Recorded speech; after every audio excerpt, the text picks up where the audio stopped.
ISPR मूजिब बलोचिस्तान के 173 शागिर्दन ऐं उस्तादन army chief general Qamar Javed Bajwa से मुलाकात कई। आर्मी चीफ शागिर्दन ऐं उस्तादन विच में मुलाकात ISPR डायरेक्टोरेट में थी। उन मौके ते army chief general Qamar Javed Bajwa नौजवानन के मशवरो ॾींदे चयो त नौजवान पाकिस्तान जो सरमायो आहिनि, खेनि तालीम ते ध्यान ॾियणु घुरिजे। हुन चयो त तालीम पाकिस्तान जी क़ौमी तरजीह आहे। संदसि चवणो त पाकिस्तान जो मुस्तक़बिल नौजवाननि सां सलाहियल आहे। आर्मी चीफ चयो त हू क़ौमी मक़सद जे हासिलात लाइ सहकार जारी रखंदा। जनरल कमर जावेद बाजवा चयो त कोयटा में नस्ट यूनिवर्सिटी जो खुलणु उन जे सिलसिले जी कड़ी आहे। हुन चयो त नौजवान मुल्की तरक़ी लाइ हकारी किरदार अदा कनि, खेनि नाकारी सोच खे जॻह न ॾियणु घुरिजे। संदसि चवणो त नौजवान रियासत मुख़ालिफ़ प्रोपेगेंडा मां गुमराह न थियनि। पाक फ़ौज हर क़िस्म जे चैलेंज सां मुंहुं ॾियण जी सलाहियत रखे थी। जनरल कमर जावेद बाजवा चयो त दुश्मन पाकिस्तान तरफ़ मेरी अख सां नथो ॾिसी सघे। आर्मी चीफ चयो त बलोचिस्तान में अमुन, इस्तेहकाम ऐं ख़ुशहाली लाज़मी आहे।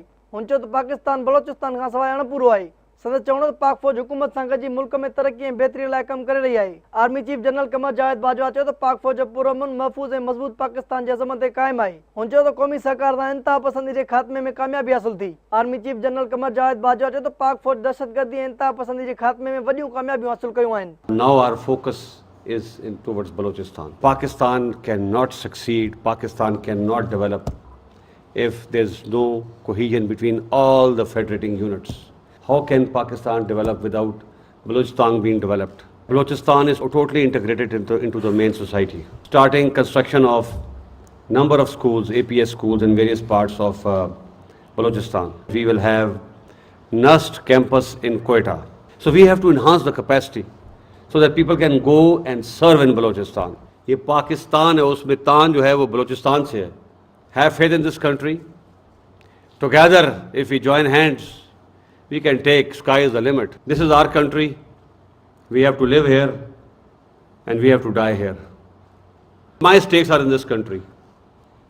I will die in this country. उन मौके ते शागिर्दनि जो चवणो त पाक फ़ौज मुल्की मुफ़ाद लाइ कमु करे रही आहे।